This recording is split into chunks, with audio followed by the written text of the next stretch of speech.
ஆண்டவருக்கு மகிமை உண்டாதாக. உங்களுடைய அன்புக்காக நன்றி செலுத்துகிறேன்.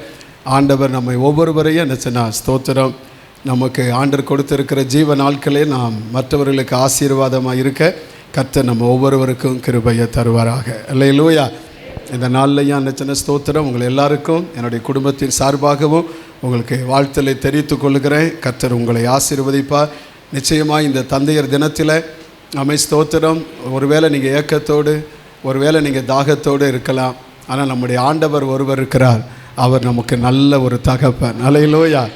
அதுவரை குறித்து வேதம் நமக்கு சொல்லுகிறது, தகப்பன் தன் பிள்ளைகளுக்கு இறங்குவது போல கர்த்தர் தம்முடைய பயந்திருக்கிற பிள்ளைகளுக்கு இறங்குகிறார். அல்லேலூயா. பொல்லாதவர்களாகி நீங்கள் உங்கள் பிள்ளைகளுக்கு நல்ல ஈவை கொடுக்க அறிந்திருக்கும் பொழுது பரமபிதாவாகிய நான் அதை செய்யாமல் இருப்பேனோ என்று ஆண்டவர் சொன்னார். அந்த தகப்பன் உங்களுடைய தேவைகள் எல்லாவற்றையும் சந்திப்பார், உங்களுக்கு மனதிறங்குவார். அல்லேலூயா. உங்கள் வாழ்க்கையில் அற்புதத்தை அவர் செய்ய முடியும். ஆமென். தகப்பன் தன் பிள்ளையை சுமந்து கொண்டு போவது போல கர்த்தர் என்ன சொல்ல, நம்ம இதுவரையும் சுமந்து வந்தவர். உங்கள் குடும்பத்தை அவர் நல்ல தகப்பனாக இருந்து தொடர்ந்து கர்த்தர் நடத்துவாராக. ஆமென். அல்லேலூயா. ஸ்தோத்திரம். ஆண்டவருடைய பரிசுத்த நாமம் மகிமைப்படுவதாக. ஆமென். ஸ்தோத்திரம். கர்த்தருடைய வார்த்தைக்கு நேராக போகலாம். நீதிமொழிகள் புத்தகம் 20ஆம் அதிகாரம் 7ஆம் வசனம். நீதிமொழிகள் 20:7 வாசிக்கும் பொழுது எல்லாம் சேர்ந்து வாசிப்போமா? நீதிமொழிகள் புத்தகம் 20ஆம் அதிகாரம் 7ஆம் வசனம். எல்லாம் சத்தமாக சேர்ந்து வாசிப்போம். நீதிமான் தன் உத்தமத்திலே நடக்கிறான், அவனுக்கு பிறகு அவன் பிள்ளைகளும் பாக்கியவான்களாய் இருப்பார்கள். ஆமென். கர்த்தருடைய பரிசுத்த நாம மகிமைப்படுவதாக. இங்கே நீதிமொழிகள் சாலமோன் ஞானி சொல்லும் பொழுது இப்படி சொல்லுகிறார், நீதிமான் தன் உத்தமத்திலே நடக்கிறான். நீதிமான் எப்படி நடக்கிறான்? தன்னுடைய உத்தமத்திலே நடக்கிறான். அவனுக்கு பிறகு அவன் பிள்ளைகள் எப்படி இருப்பார்களாம்? பாக்கியவான். பாக்கியவான்கள் அப்படின்னா ஆசீர்வதிக்கப்பட்டவர்கள். ஆமென். ஸ்தோத்திரம். அதனால தான் கர்த்தருடைய வார்த்தை சொல்லுகிறது, நீதிமானுடைய சந்ததி அப்பத்துக்கு இறைந்து திரிவதை என் கண்கள் என்னச்சுன்னா காணவே இல்லை. ஆண்டவருடைய நாமம் மகிமைப்படுவதாக. நீங்களும் நானும் கர்த்தருடைய பார்வையில் உத்தமமாக உண்மையாக நான் வாழும் பொழுது, கர்த்தருக்கு பயந்து நடக்கும் பொழுது நம்முடைய சந்ததிகளை கர்த்தர் ஒருபோதும் கைவிட மாட்டார். நம்முடைய சந்ததிக்கு நாம் கர்த்தருக்காக படுகிற பிரயாசத்திற்கான, தேவனுக்காக பாராட்டுகிற வைராக்கியத்திற்கான பலனை நம்முடைய பின் சந்ததிகள் அனுபவிக்க கர்த்தர் கிருபையை தருவார். அல்லேலூயா. உங்கள் ஜபங்கள் ஒரு நாள் என்ன மறக்கப்படுவதில்லை. உங்களுடைய ஆமெஸ்தோத்தை நீங்கள் கர்த்தருக்காய் செய்த பிரயாசங்கள் அது மறக்கப்படுவதே இல்லை. நீங்கள் தேவனுக்காக ஓடின ஓட்டங்கள், ஆண்டவருக்காக பாராட்டின வைராக்கியங்கள் அது ஒரு நாள் மறக்கப்படுவதே இல்லை. அதற்கான எல்லா பிரதிபலனையும் உங்கள் சந்ததிகள் அனுபவிக்க கர்த்தர் கிருபையை தருவாராக. அல்லேலூயா. ஆண்டவருக்கு மகிமை உண்டு. அதனால தான் கர்த்தருடைய வார்த்தை சொல்லுகிறது, 128ஆம் சங்கீதம் 1ஆம் வசனத்தில், கர்த்தருக்கு பயந்து அவர் வழிகள் நடக்கிறவன் எவனோ அவன் பாக்கியவான். ஆண்டவர் அவன் கையின் பிரயாசத்தை நீ சாப்பிடுவாய், உனக்கு பாக்கியம் நன்மை உண்டாயிருக்கும். உன் மனைவி வீட்டோரங்களில் கனிதரும் திராட்சை கொடியை போல் இருப்பார். உன் பிள்ளைகள் பந்தய சுற்றிலும் ஒளியமர கன்றுகளைப் போல் இருப்பார்கள். கர்த்தருக்கு பயப்படுகிற மனுஷன் இவ்விதமாய் ஆசீர்வதிக்கப்படுவார். கர்த்தர் சீயோனிலிருந்து உன்னை ஆசீர்வதிப்பார். நீ ஜீவனுள்ள நாளெல்லாம் எருசலேமின் சமாதானமான வாழ்க்கையை காண்பாய். நீ உன் பிள்ளைகளின் பிள்ளைகளையும் இஸ்ரவேலுக்கு உண்டாகும் சமாதானத்தையும் காண்பாய் என்று கர்த்தர் சொன்னார். 112ஆம் சங்கீதத்தில் வாசிக்கும் பொழுது ஆண்டவர் இப்படி சொல்லியிருக்கிறார், கர்த்தருடைய வேதத்தில் அந்த கற்பனைக்கு பிரியமாயிருந்து அந்த வசனத்தின்படி தன்னை காத்து கொள்ளுகிற பிள்ளைகள், அவன் ஆண்டவர் சொல்லியிருக்கிற பிரியமாயிருக்கிற மனுஷன் பாக்கியவான். அவன் சந்ததி பூமியிலே பலத்திருக்கும். செம்மையானுடைய வம்சம் ஆசீர்வதிக்கப்படும். ஆஸ்தியும் ஐஸ்வர்யமும் வீட்டில் என்ன செய்யும்? தங்கம். ஆமென். ஸ்தோத்திரம். அவன் செம்மையானவனுக்கு இருளை வெளிச்சம் உதிக்கும். அவன் இரக்கமும் மனவுருக்கமும் நீதி உள்ளவன். அவன் கொம்பு மகிமையாய் உயரும். அல்லேலூயா. கர்த்தர் இந்த ஆசீர்வாதத்தை இன்னும் தருவார். இன்னும் சொல்லப்பட்டுக்கிட்டே இருக்கிறது. 144 சங்கீதத்தில் அம்மை 14 வசனம் எப்படி சொல்லுகிறது? 144:14 வாசிக்கும் பொழுது, எங்கள் எருதுகள் பலத்தவைகளாயிருக்கும், சத்துரு உட்புகுதலும் குடியேறும் இராது, எங்கள் வீதியில் கூக்குரல் உண்டாகாது. அமை ஸ்தோத்திரம். அடுத்த 15 வசனத்தில் சொல்லுகிறது, இவ்விதமான சீரை பெற்ற ஜனம் பாக்கியம் உள்ளது, கர்த்தரை தெய்வமாய் கொண்டிருக்கிற ஜனம் ஆசீர்வதிக்கப்பட்ட ஜனம். அந்த 12 வசனம் நினைக்கிறேன், அங்கே ஆண்டோடைய வார்த்தை சொல்லுது, எங்கள் குமாரர்கள் இளமையில் ஓங்கி வளர்கிற விருட்ச கண்டுகளைப் போலவும், எங்கள் குமார்த்திகள் சித்திரம் தீர்க்க அரண்மனை மூளைக்கற்களைப் போலவும் இருப்பார்கள். அல்லேலூயா. கர்த்தருக்கு பயந்திருக்கிற நம்முடைய சந்ததிகளை கர்த்தர் ஆசீர்வாதமாய் மாற்றுவாராக. ஆமென். ஆமென். ஸ்தோத்திரம். 147 சங்கீதம் 13 வசனம் இப்படி சொல்லுகிறது.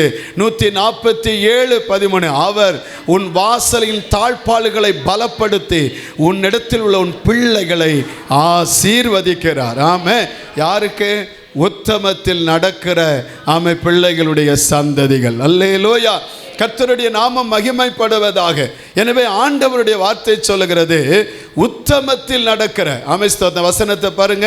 நீதிமொழிகள் 20:7 வாசிக்கும் பொழுது, அவன் உத்தமத்தில் நடக்கிறான். அப்படிதான் சொல்லப்பட்டிருக்கு. நீதிமான் தன் உத்தமத்தில் என்ன செய்கிறான்?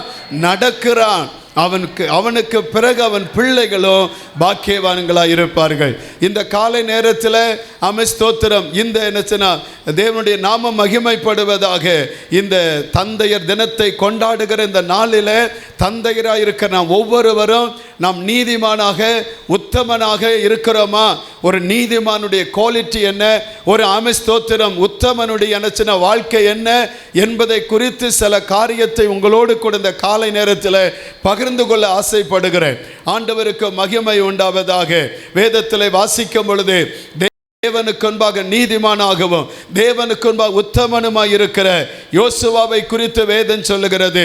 ஆண்டவரை உண்மையாய் உத்தமமாய் பின்பற்றி வந்த இந்த யோசுவாவை குறித்து கர்த்தருடைய வார்த்தை சொல்லுகிறது. யோசுவா 24:15 பின்பகுதியில் வாசிக்கும் பொழுது, யோசுவா 24:15 பின்பகுதியில் வாசிக்கிறோம். நீங்கள் வாசம் பண்ணுகிற தேசத்து குடிகளாகிய எமோரின் தேவர்களை சேவிப்பீர்களோ, நானும் என் வீட்டாருமோ வென்றால் கர்த்தரையே சேவிப்போம். எல்லாம் கரங்களை உயர்த்தி, நானும் என் வீட்டாருமோ வென்றால் கர்த்தரையே சேவிப்போம். அல்லேலூயா. கர்த்தருக்கு மகிமை உண்டாவதாக. முதல்ல ஒரு தந்தையருக்கு ஆண்டவர் நம்ம கற்றுக் கொடுக்கிற முதல் காரியம், தேவனுக்கு முதலிடம் கொடுக்க பழகுங்கள். அல்லேலூயா. உங்கள் வாழ்க்கையில் நீங்கள் நீதிமானாய் உத்தமனாய் இருக்கலாம். உங்கள் வாழ்க்கையில் என்ன சின்ன ஸ்தோத்திரம், உங்கள் சந்ததிகள் ஆசீர்வதிக்கப்பட கர்த்தருக்கு முதலிடம் கொடுக்க பழகுங்கள். அதனால்தான் சங்கீதம் 34:10 வாசிக்கும் பொழுது ஆண்டோடைய வார்த்தை சொல்லுகிறது, சிங்கக்குட்டிகள் தாழ்ச்சி அடைந்து பட்டினியாயிருக்கும், கர்த்தரை தேடுகிறவர்களுக்கு ஒரு நன்மையும் குறைவு விடாது. ஸ்தோத்திரம்.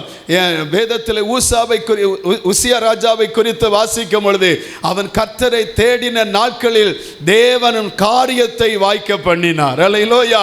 அவன் யோசபாத்தை குறித்து வாசிக்கிறோம்.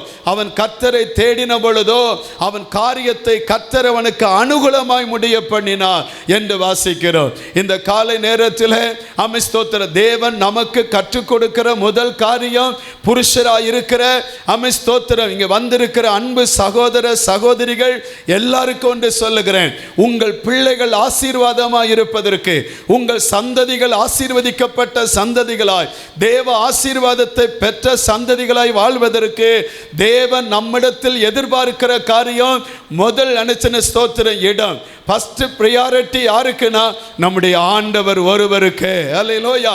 தேவனுக்கு முதலிடம் கொடுங்கள். ஒரு குடும்பத்திற்கு ஒரு கணவனே என்ன நல்ல ஆசாரியன், கர்த்தருக்கு மகிமை உண்டாவதாக.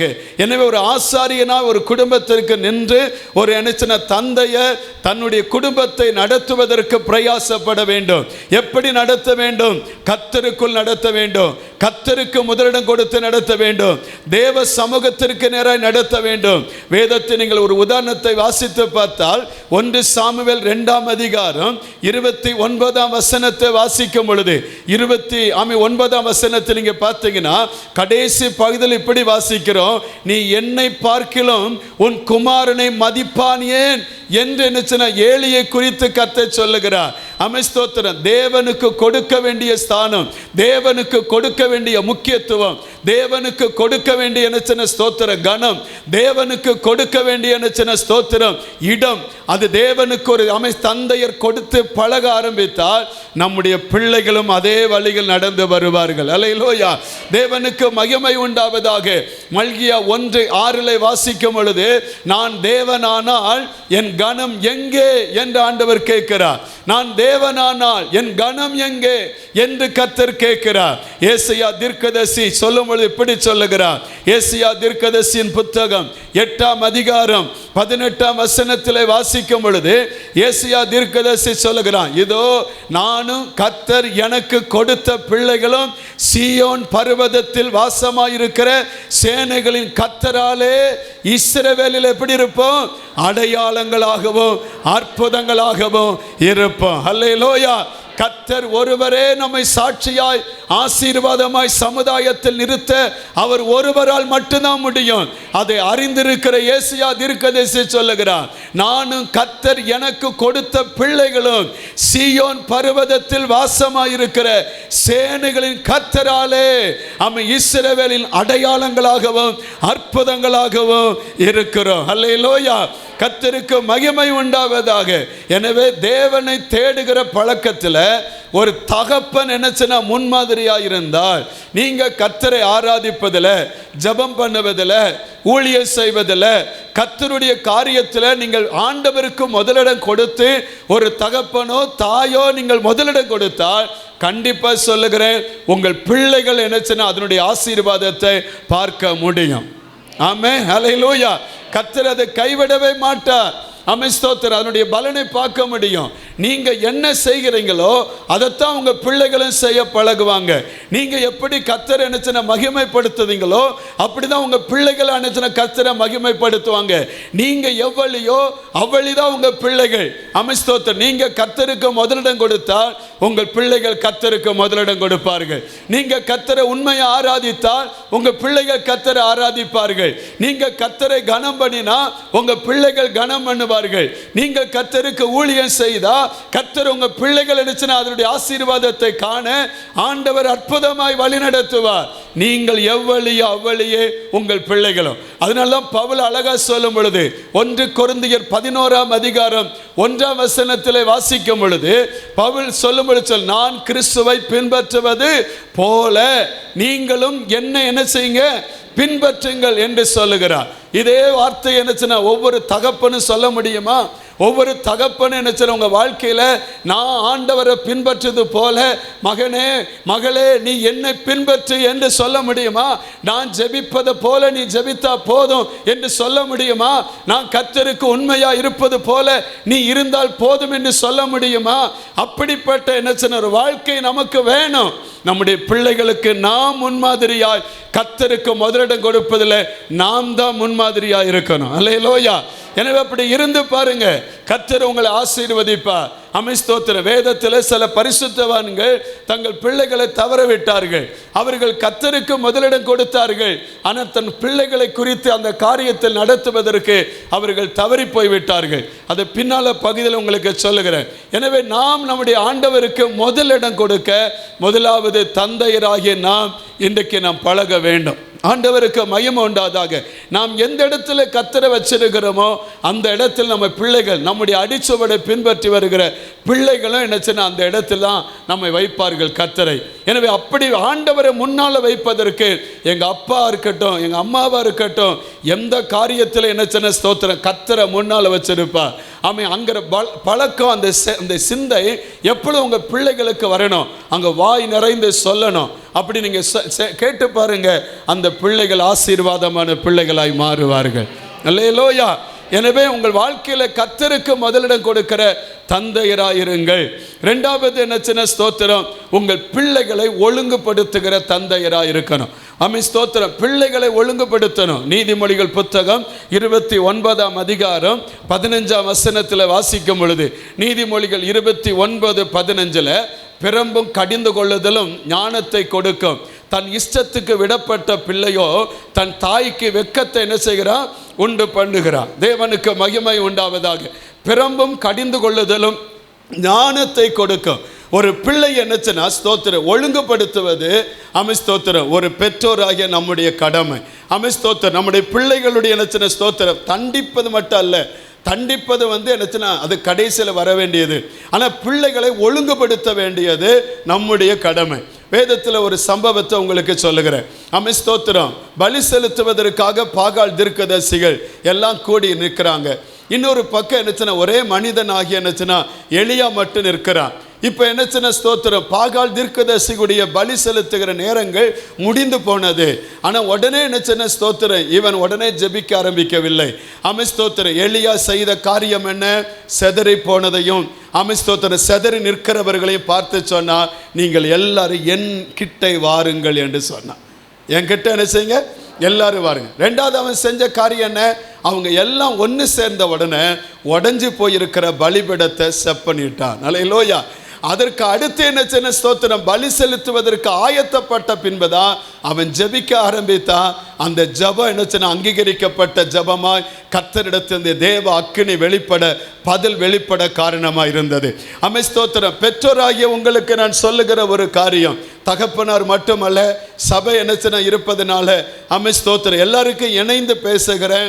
உங்கள் பிள்ளைகளை என்னச்சுனா ஒழுங்குபடுத்தினா மட்டும்தான் உங்கள் பிள்ளைகளை என்னச்சுனா கர்த்தருடைய ஆசீர்வாதத்தை பெற முடியும்.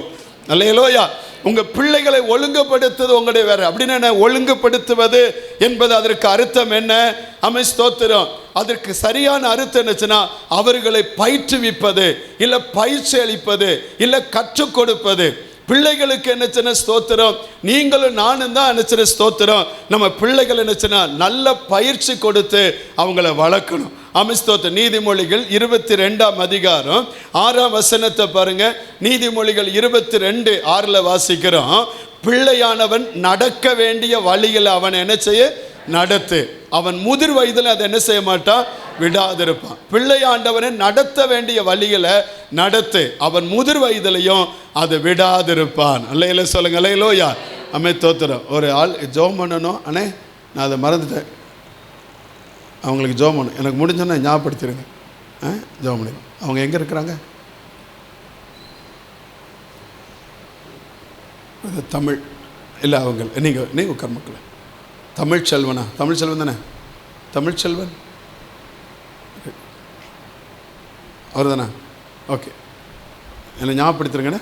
ஓகே மரம் சரி. ஆண்டவருக்கு மகிமை. கவனிங்க, ஏன்னா ஒரு மிஷினரிக்காக நம்ம ஜோம் பண்ண வேண்டியிருக்கு. அதை இதில் எல்லாத்தையும் இருக்குல்ல, அதை விட்டுடுச்சு. ஆண்டவருக்கு மகிமை உண்டாத. கவனிங்க, பிள்ளையாண்டவனை நடத்த வேண்டிய வழியில் நடத்து. ஸ்தோத்திரம் அவன் முதிர் வயதில் அதை என்ன செய்ய மாட்டான். பிரான்சிஸ் சேவியர் என்று சொல்லப்படுகிற இந்த கடற்கரை ஓரங்களில் மிஷினரி ஊழியம் செய்த ஸ்தோத்திரம் ஆர்சி டெம்பிள்ஸ் எல்லாம் கட்டப்பட்ட அவர் மூலம் தான் என்னச்சுன்னா அந்த கடற்கரை ஊழியங்கள் நடந்தது.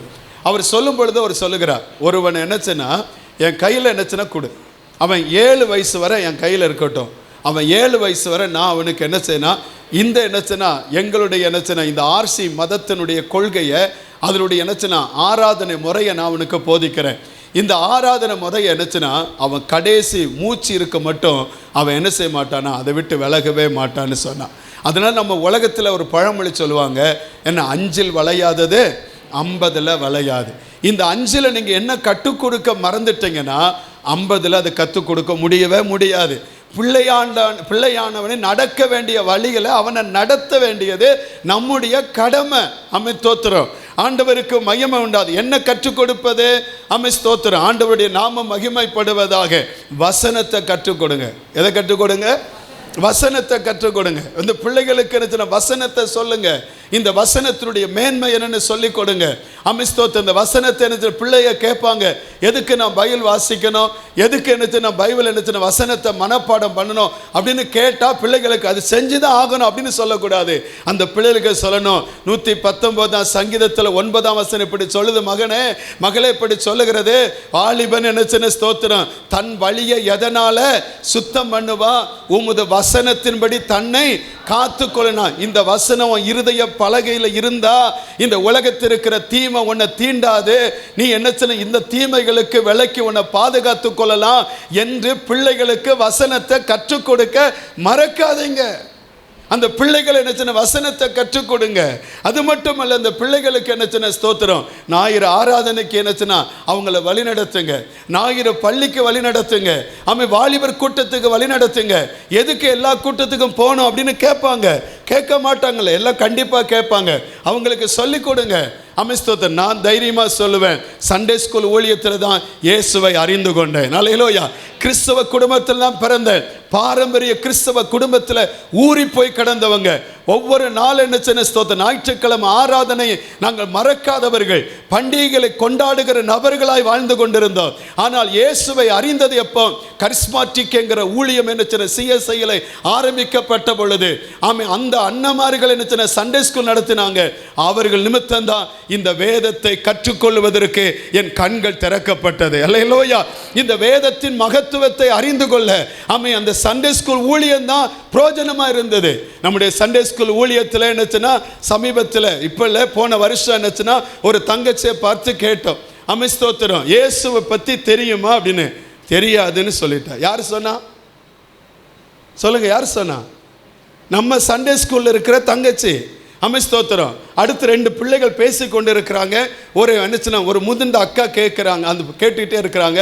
சைடில் செவி கொடுத்து அந்த பிள்ளைகள் சொல்லாங்களா, இயேசுவை பற்றி யாருக்கு தெரியும், அப்பா அம்மா சொல்லுதாங்க, அதனால வரோம்.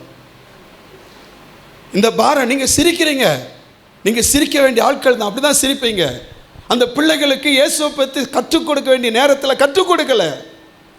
அந்த ஆண்டவருடைய மகத்துவத்தை அறிந்து கொள்ளல. அவங்க எவ்வளவு ஆபத்துக்குள்ள நம்ம பிள்ளைகளை கொண்டு போய்கிட்டு இருக்கிறோம், எவ்வளவு மோசமான சமுதாயத்தை உருவாக்கி கொண்டு இருக்கிறோம். நம்ம இன்னைக்கு என்ன பிள்ளைகளுக்கு கற்றுக் கொடுக்க வேண்டியதை கற்றுக் கொடுக்கல. அந்த பிள்ளைகளை என்ன ஸ்தோத்திரம் இந்த பாரம் தான் அழுத்த ஆரம்பிச்சது. இந்த பாரம் உடைக்க ஆரம்பிச்சது.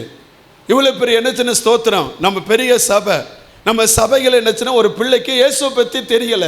இயேசுனா யாருன்னு சொல்லி என்னச்சுன்னா அப்பா அம்மா ஏதோ சொல்லுதாங்க, அதான் வரோம். நம்ம என்ன கண்டுகிட்டோமா அவருக்கு என்ன தெரியுமா? ருசித்து பார்க்க முடியல அந்த பிள்ளைக்கு. அந்த பிள்ளைக்கு என்ன வழியை நம்ம காட்டுவோம்? அதனால தான் இந்த வருஷத்தில் பிரயாசப்பட்டு சப்ஜெக்டை கொண்டு வந்தோம். அந்த சப்ஜெக்ட் இன்னைக்கு வச்சிருக்கிற பிள்ளைகள் ஸ்தோத்திரம் 1ஆம் கிளாஸ்லேருந்து என்ன ஸ்தோத்திரம் அந்த பிள்ளைகள் படிக்கிற அந்த சப்ஜெக்டை பார்த்தீங்கன்னா ஒரு வருஷத்தில் இந்த பைபிளில் இருக்கிற எல்லாத்தையும் அந்த பிள்ளைகள் அறிந்து கொள்ள கர்த்தர் கிருபையை கொடுக்கிறார். அல்லேலூயா. ஏன் உங்கள் பிள்ளைகளை சண்டே ஸ்கூலுக்கு அனுப்புங்கன்னு சொல்லுதோம். நேரம் போகாமல் இல்லை. அங்கே என்ன ஸ்தோத்திரம் 20 டீச்சர்ஸ் அங்கே வச்சிருக்கிறோம், சும்மா வைக்கல. எவ்வளோ பிரயாசப்பட்டிருக்கிறோம், எவ்வளவு என்ன நிந்தைகள் அதனை அனுபவிக்கிறோம். அவங்களுக்கு நம்ம என்ன ஒவ்வொரு நாளும் என்ன செய்கிற காரியங்கள் என்ன ஸ்தோத்திரம். அவங்க என்ன அவங்க ஆராதிக்காம வந்து என்ன பிள்ளைகளுக்கு கற்றுக் கொடுக்கிறதுக்கு அவங்களை ஊக்கப்படுத்துகிறோம். நம்ம பிள்ளைகளை என்ன நீங்க என்ன செய்றீங்க? தகப்பனா இருக்கிற நீங்க என்ன செய்றீங்க? தாயா இருக்கிற நீங்க என்ன செய்றீங்க? ஸ்தோத்திர வாலிபர் கூட்டத்துக்கு அனுப்பி கொடுக்குறீங்களா? அதனுடைய மேன்மை என்ன கற்றுக் கொடுக்குங்களா? நான் அபிஷேகம் பெற்றதை வாலிபர் கூட்டத்தில் தான். வாலிபர் கூட்டம் தான் நான் அபிஷேகம் பண்ணப்பட்டேன். ஒரு வாலிபர் கூட்டத்தில் பாஸ்டர் மோகன் அவர்கள் ஜபத்தை நடத்தினாங்க. அன்னைக்கு என்ன ஸ்தோத்திர ஏக்கத்தோடு ஆண்டவரை என்னையும் அபிஷேகம் பண்ணுங்கன்னு கேட்கும் பொழுது அந்த பரிசுத்தவான் வந்து என் கையை என்னுடைய தலையில கை வைத்த பொழுது அபிஷேகத்தை பெற்றுக்கொண்டேன். ஸ்தோத்திரம். நம்ம இன்னைக்கு எப்படி இருக்கிறோம்? வாலிபர் கூட்டம் தான் என்னை பிரசங்கம் பண்ண வைத்தது. வாலிபர் கூட்டம் தான் என்ன தேவனுடைய மகத்துவத்தை அறிந்து கொள்ள ஊழியத்திற்கு என்ன என்னை படிக்க வைத்தது வாலிபர் கூட்டம் தான். ஆண்டவருக்கு மகிமை உண்டு. வாலிபர் கூட்டம்னா ஏதோ ஆடுவோம் பாடுவோம் கொண்டாடுவோம் என்பதற்கு அல்ல, அவர்கள் தேவனுடைய மகத்துவத்தை அறிந்து கொள்ள புருஷராயிருக்கிற நாம் பெற்றோர் இருக்கிற நாம் நம்முடைய பிள்ளைகளை நடத்த வேண்டியது ஒழுங்குபடுத்துங்கள். ஒழுங்குபடுத்து என்பதை கற்றுக் கொடுங்கள். வசனத்தை கற்றுக் கொடுங்கள்.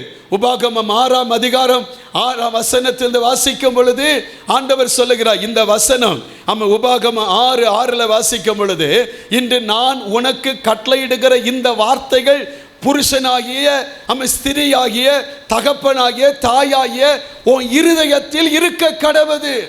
அது முதலாவது உங்க இருதயத்தில் இருக்கட்டும்.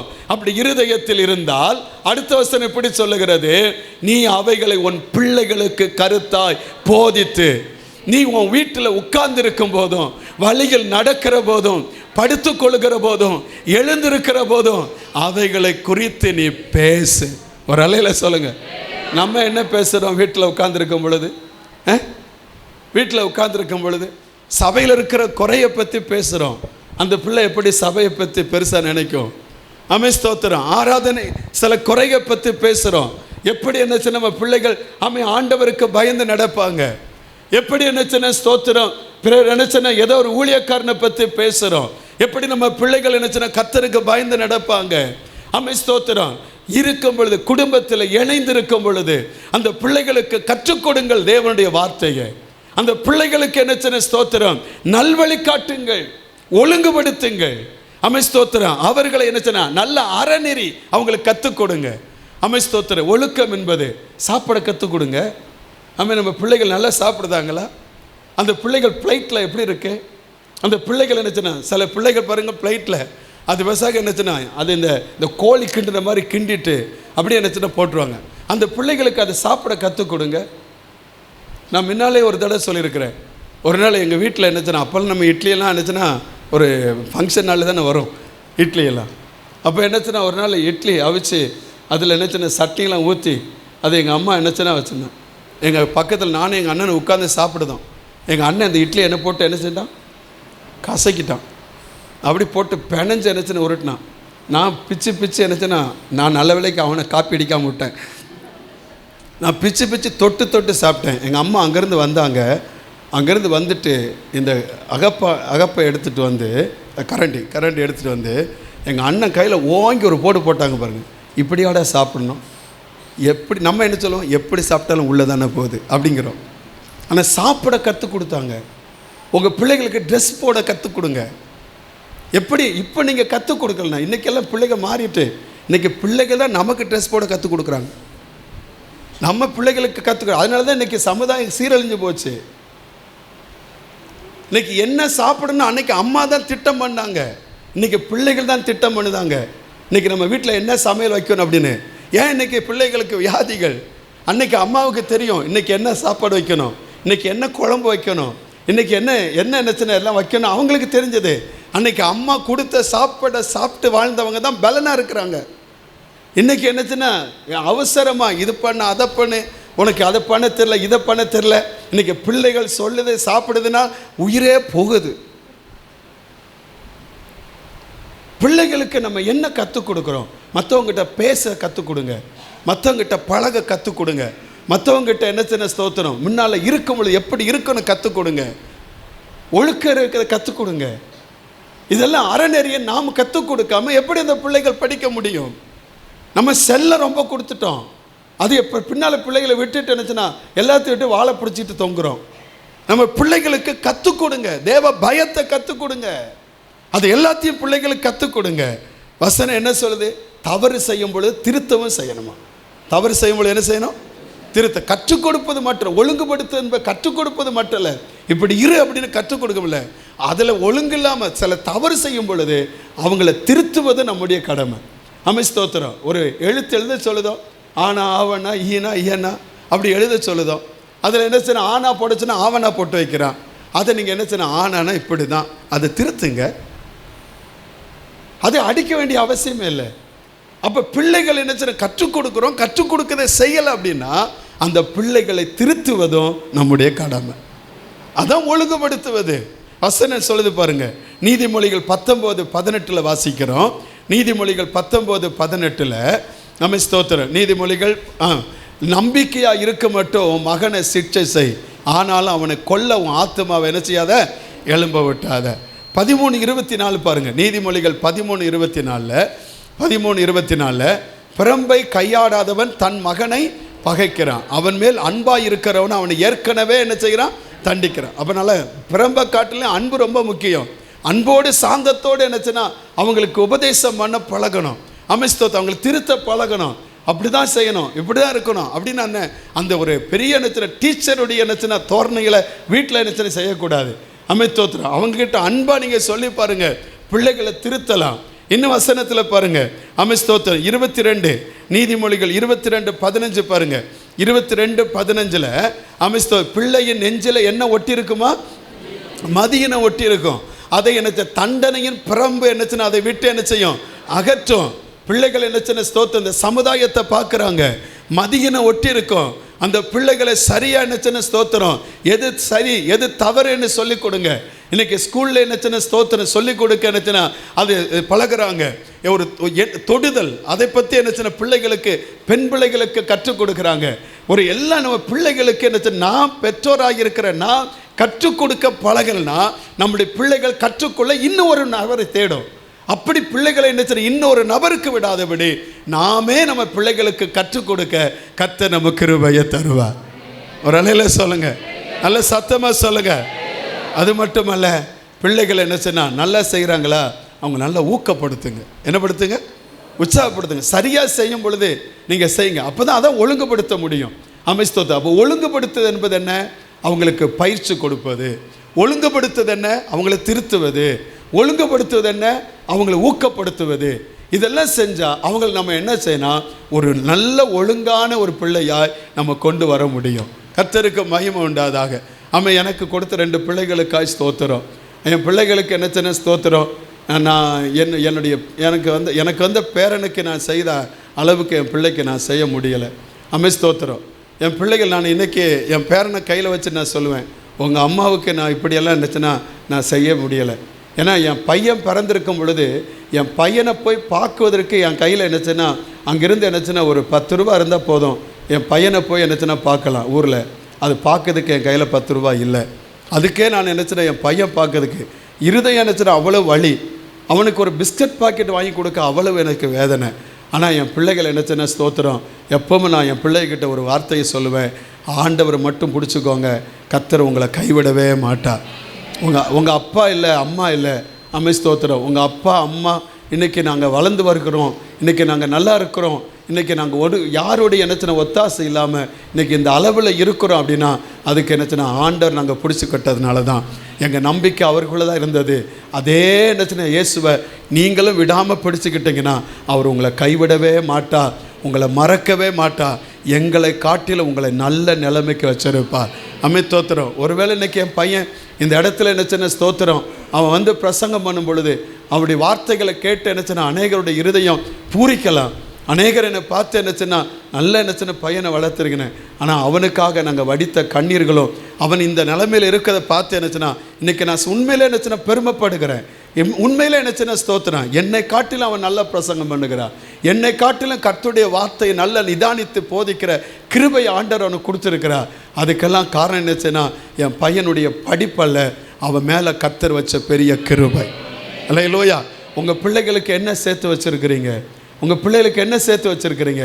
என் பையன் ஒரு நாள் என்னை பார்த்து என் பையனும் பொண்ணும் கேட்டாங்க, எங்களுக்கு நீங்கள் என்ன வச்சுருக்கிறீங்கன்னு கேட்டாங்க. நான் சொன்னேன், உனக்கு ஒன்றுமே வைக்கல மகளே, உனக்கு ஒன்றும் வைக்கலை, ஆனால் கிருபையை சேர்த்து வச்சுருக்கிறேன். கர்த்தருடைய கிருபை உங்களுக்கு ஒரு நாளும் மாறாது. அல்லேலூயா. அந்த கிருபை தான் நம்ம வாழ்க்கையில் என்ன சின்ன ஸ்தோத்திரம். பிள்ளைகளுக்கு என்ன நம்ம வச்சிருக்கிறோம்? ஆண்டவருக்கு மகிமை உண்டாது. 1 தெசலோனிக்க புத்தகம் 2ஆம் அதிகாரம் 11-12 வசனத்தை பாருங்க. 1 தெசலோனிக்க 2:11-12 வாசிக்கும் பொழுது, மேலும் தம்முடைய ராஜ்யத்திற்கும் மகிமைக்கு உங்களை அழைத்த தேவனுக்கு நீங்கள் பாத்திரராய் நடக்க வேண்டும். அது மட்டும் இல்லை, தகப்பன் தன் பிள்ளைகளுக்கு சொல்லுகிறது போல நாங்கள் உங்களில் ஒவ்வொருவனுக்கும் புத்தியும் தேறுதலும் எச்சரிப்பும் சொன்னதை அறிந்திருக்கிறீர்கள் என்று அப்போஸ்தலனாகிய பவுல் தெசலோனிக்க சபையினுடைய விசுவாச பிள்ளைகளுக்கு சொல்லுகிறார். அதே போல் நம்முடைய பிள்ளைகளுக்கும் ஸ்தோத்திரம் ஒவ்வொருவருக்கும் புத்தியும் தேறுதலையும் எச்சரிப்பையும் சொல்ல நம்ம மறக்கவே கூடாது. அல்லேலூயா. நல்ல சத்தமாக சொல்லுங்க. அல்லேலூயா. அது மட்டும் இல்லை, இன்னும் என்ன சின்ன 3வது ஸ்தோத்திரம் தேவனுக்கு முதலிடம் கொடுங்கள், 2வது பிள்ளைகளை ஒழுங்குபடுத்துங்கள், 3வது பிள்ளைகளுக்கு போதியுங்கள். பிள்ளைகளுக்கு என்ன செய்யுங்க? சத்தமாக சொல்லுங்கள், என்ன செய்யுங்க? போதிங்க. என்ன போதிக்கணும்? ஆதியாகமம் புத்தகம் 18ஆம் அதிகாரம் 19ஆம் வசனம். ஆதியாகமம் 18:19 ஆண்டுடைய வசனம் சொல்லுது. ஆதியாகமம் 18:19 நம்ம ஸ்தோத்திரம் எல்லாம் வாசிங்க. கர்த்தர் ஆபிரகாமுக்கு சொன்னதை நிறைவேற்றும்படியாய் அவன் தன் பிள்ளைகளுக்கும் தனக்கு பின்வரும் தன் வீட்டாருக்கும் நீங்கள் நீதியும் நியாயத்தையும் செய்து கர்த்தருடைய வழியை காத்து நடவுங்கள் என்று கட்டளையிடுவான் என்பதை அறிந்திருக்கிறேன் என்றார். இந்த வசனத்தை நல்லா கவனிங்க. கர்த்தர் ஆபிரகாமுக்கு சொன்னதை நிறைவேற்றும்படி. ஆபிரகாமுக்கு என்ன சொன்னா? 12ஆம் அதிகாரத்தில் ஆண்டவர் சொன்னா, நீ என்ன நினைச்சின ஸ்தோத்திரம், நீ வா, நான் உன்னை ஆசீர்வதிப்பேன், நான் உன்னை பெரிய ஜாதி ஆக்குவேன், நான் உன்னை ஆசீர்வதிக்கிறவங்களை ஆசீர்வதிப்பேன், உன்னை சபிக்கிறவங்களை சபிப்பேன், உன்னை என்னச்சுன்னா உன்னுடைய சந்ததியை நான் பெருக பண்ணி நான் பெருக பண்ணுவேன்னு கர்த்தர் அவனுக்கு என்னச்சுன்னா வாக்கு பண்ணினான். இந்த ஆசீர்வாதம் ஆண்டவர் என்னச்சுன்னா அவனுக்கு கொடுத்தார். அது 13ஆம் அதிகாரத்தில் வாசிக்கும் பொழுது ஆபிரகாம் அவர்கள் குடியிருக்க முடியாத, பூமி தாங்கிக் கொள்ளாத அளவு கர்த்தர் அவனை ஆசீர்வதித்தார்.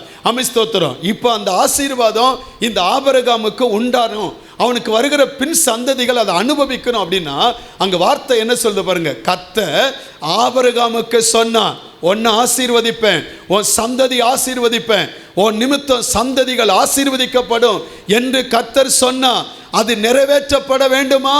அப்படி நிறைவேற்றப்படுனா அவன் தன் பிள்ளைகளுக்கு என்ன செய்யணுமா?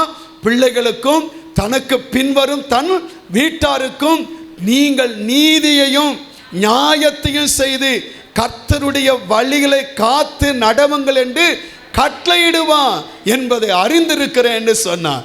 என் அன்பு தேவ பிள்ளைகளே, ஸ்தோத்திரம். இந்த தந்தையர் தினத்தில் வந்திருக்கிற உங்களுக்கு சொல்லுகிறேன், உங்கள் பிள்ளைகளுக்கு கர்த்தருடைய நீதியை போதியுங்கள், உங்கள் பிள்ளைகளுக்கு கர்த்தருடைய நியாயத்தை போதியுங்கள், உங்கள் பிள்ளைகளுக்கு கர்த்தருடைய வழியை போதியுங்கள். கர்த்தர் உங்கள் பிள்ளைகளை ஆசீர்வாதமாய் வைப்பார். அல்லேலூயா. சங்கீதம் 78 சங்கீதக்காரன் தாவீது சொல்லும்படி சொல்லுகிறார். சங்கீதம் 78:4 வாசிக்கும் பொழுது 78ஆம் சங்கீதம் 4ஆம் வசனத்தில் பாருங்க. 4ஆம் வசனம், பின் வரும் சந்ததியான பிள்ளைகளுக்கு நாங்கள் அவைகளை மறைக்காமல், எவைகளை? அதுக்கு முன்னால வாசித்து பார்த்தா தேவனுடைய வார்த்தைகளை, தேவனுடைய வழிகளை, தேவனுடைய சத்தியங்களை மறைக்காமல் கர்த்தரின் துதியையும் அவருடைய பலத்தையும் அவர் செய்த அவருடைய அதிசயங்களையும் விவரிப்போம். யாருக்கு விவரிப்போம்? பின்வரும் சந்ததிகளுக்கு, ஸ்தோத்திரம், பிள்ளைகளுக்கு நாங்க அவைகளை விவரிப்போம். அடுத்த வசனம் 5ஆம் வசனம் பாருங்க. 5ஆம் வசனம், அவர்கள் யாக்கோப்பிலே சாட்சி ஏற்படுத்தி இஸ்ரவேலிலே வேதத்தை ஸ்தாபித்து அவைகளை தங்கள் பிள்ளைகளுக்கு அறிவிக்கும்படி நம்முடைய பிதாக்களுக்கு கட்டளையிட்டார். அடுத்த வசனம் பாருங்க.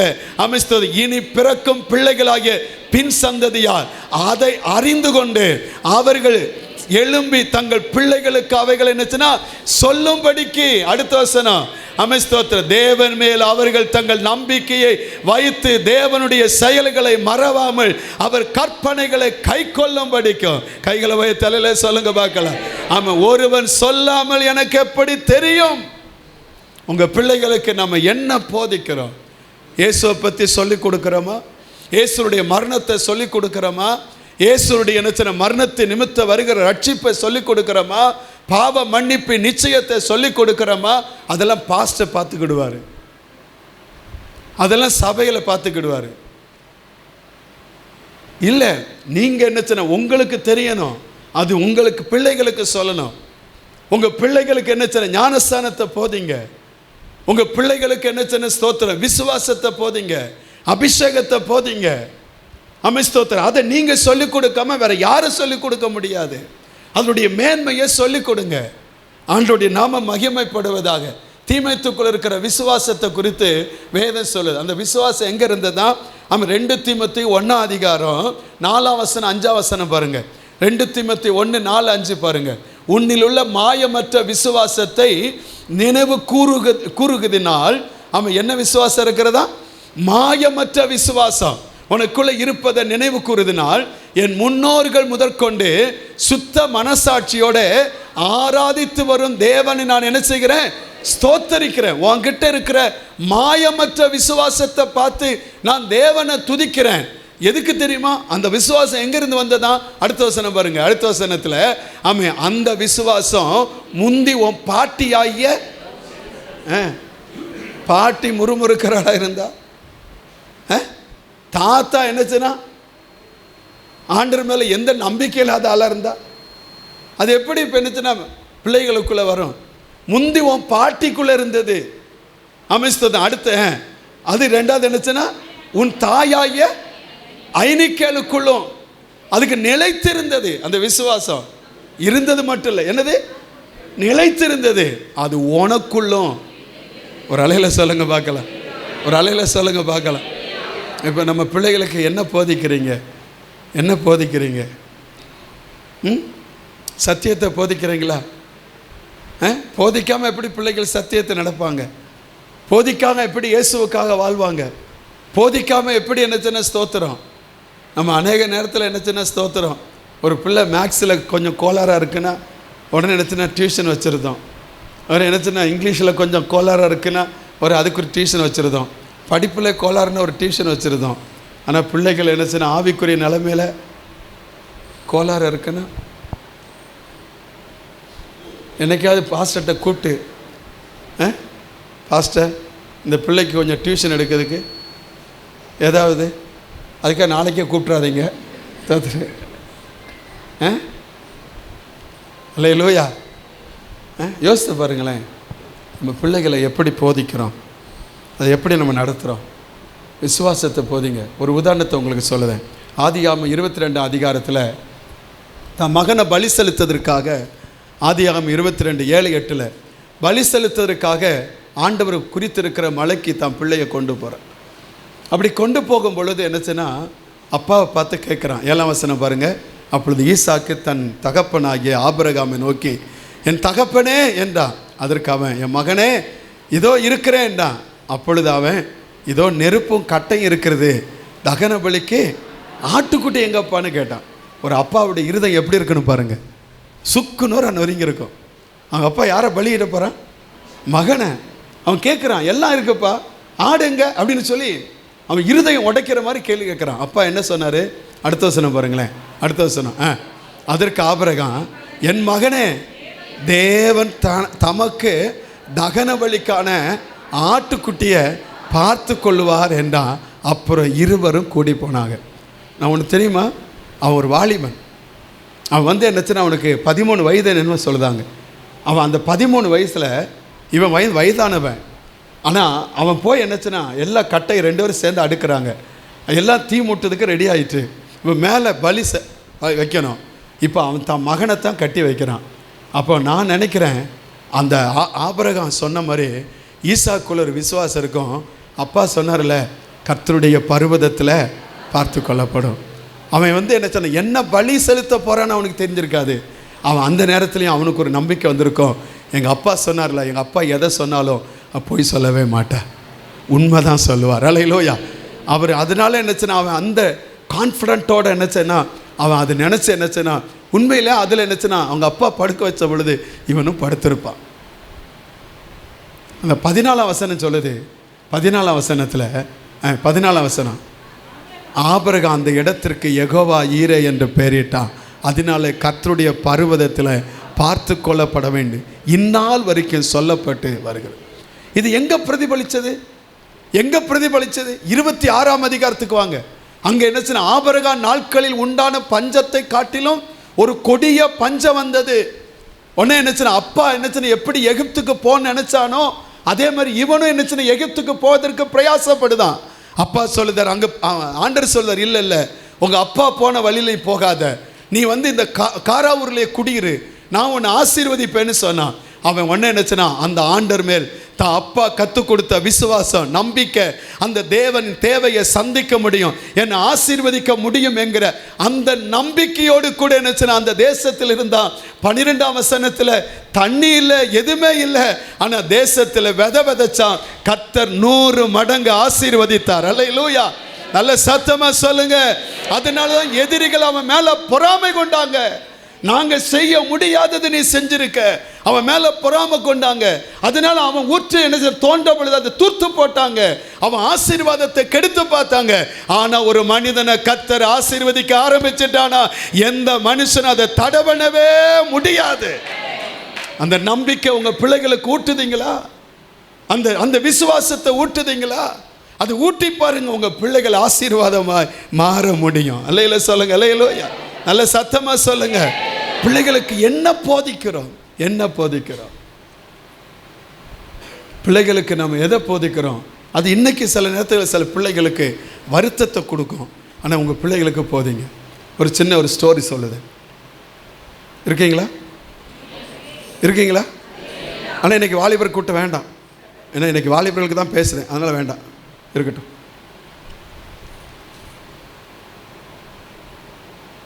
ஒரு சின்ன ஸ்டோரி சொல்லுது. ஒரு நாள் என்ன செய்யனா, ஒரு அப்பா அவர் என்ன செய்யனா, அவருடைய பிள்ளை என்ன செய்யனா பார்த்து எப்போ பார்த்தாலும், டே அதை எடுத்து அங்கே வை, இதை எடுத்து இங்கே வை, அதை நீ என்ன அந்த ஃபேன் ஆஃப் பண்ணு, அது எதுக்கு நீ அந்த ஃபேன் ஓடிக்கிட்டு இருக்கு, அந்த லைட் ஆஃப் பண்ணு. உடனே வெளியில் போனார்னா அங்கேண்ணே, இதை எடுத்து இங்கே கிடக்கு, அதை எடுத்து அங்கே வைடா, இதை எடுத்து அங்கே வைடா. இவனுக்கு அப்பாவை பார்த்தாலும் என்னது, எப்போ பார்த்தாலும் ஐயா நச்சு நச்சு நச்சுன்னு, ஐயா அம்மாட்ட போய் உன் புருஷன் இருக்கானே எப்படி தான் இருக்கு நீ, எப்போ பார்த்தாலும் அது சல்லு சல்லுன்னு விழுந்துட்டு அதை தூக்கி அங்கே வை, அதை தூக்கி இங்கே வை, எப்போ பார்த்தாலும் இப்படி சொல்லிக்கிட்டே இருக்கிறான். என்ன புருஷன் எப்படிம்மா இந்த ஆள் கூட இருக்க அப்படின்னு சொல்லி அவங்க அம்மாவை பார்த்து கேட்டான். ஐயோ ஒன்றுமே சொல்ல சிரிச்சுட்டே போயிட்டா. அதை நல்ல என்னடா செய்ய அப்படின்னு சொல்லக்கூடாது. அப்படி சொன்னீங்கன்னா அவனுக்கு இன்னும் கொஞ்சம் ஏறிடும். அதனால் அவன் சிரிச்சிட்டே போயிட்டான். இவன் ஒவ்வொரு நாளும் இவன் கொஞ்சம் வளர்ந்து வந்துட்டான். இப்போ அவன் நல்லா படிச்சுட்டான். நல்லா படித்து என்னச்சுன்னா அவனுக்கு ஒரு நல்ல ஸ்டாண்டர்டாக வந்துட்டான். அவனுக்கு ஒரு வேலைக்கு என்னச்சுன்னா அப்பா ட்ரை பண்ணி அவனுக்கு ஒரு வேலை என்னச்சுன்னா கிடச்சிட்டு, அப்போ வேலையெல்லாம் கிடச்சி என்னச்சுன்னா சரி வேலைக்கு என்னச்சுன்னா படித்து வேலைக்கு போகிறான். இவனுக்கு ஒரே சந்தோஷம். என்ன சந்தோஷம்னா, இந்த மனுஷனை விட்டு தொலைஞ்சு நம்ம இன்றைக்கோடு என்னது நம்ம வெளியூரில் போய் வேலை செய்ய போகிறோம். இன்னும் இந்த மனுஷனுடைய இந்த என்னத்துல இந்த நச்சரிப்பை நமக்கு இருக்கவே இருக்காது. இதோடு நம்ம தொலைஞ்சு போச்சு, நம்ம வெளியே ஊருக்கு போயிடுவோம் நீ அப்படின்னு சொல்லி அம்மாவை பார்த்து சொல்லியிருக்கான். இங்கே பாரு, நான் போய் என்ட்ரியில் அட்டன் பண்ண போகிறேன், எனக்கு வேலை கிடச்சிரும், இன்னி உன் புருஷன் கூட நீயே கட்டி அழு, நான் என்னச்சுன்னா நீ பறந்து போயிடுவோம் பாரு அப்படின்னு. இவன் இன்ட்ரிக்கு போயிருக்கிறான். இன்ட்ரிக்கு போன உடனே என்னச்சுன்னா அங்கே போன உடனே என்னச்சுன்னா அப்படி கேட் என்னச்சுன்னா அப்படியே என்னச்சுன்னா பார்த்தா திறந்தே கிடந்திருக்கு. இவன் உடனே என்னச்சுன்னா இவங்க அப்பா சொன்ன ஞாபகம் வந்துட்டு, ஏன் கேட்டு திறந்திருக்கு? இவன் உடனே அந்த பழக்க தோஷத்தில் கேட்டு நினச்சிட்டான், மூடிட்டு ரெண்டாவது அவன் கொஞ்சம் தள்ளி போயிருக்கிறான். அங்கே பார்த்தீங்கன்னா அந்த தண்ணி பாய்ச்சிக்கிட்டு இருந்திருக்காங்க. அந்த தண்ணி பாய்க்கிற ஓஸ் எங்கே கிடக்கு, வெளியில் கிடக்கு, தண்ணி வேஸ்ட்டாக போகுது. இவன் அதை பார்த்துட்டு என்னச்சுன்னா அவங்க அப்பா சொன்ன ஞாபகம், ஏன் அது அப்படி இருக்குது, அதை எடுத்து ஒழுங்காக வைக்க வேண்டியதானே.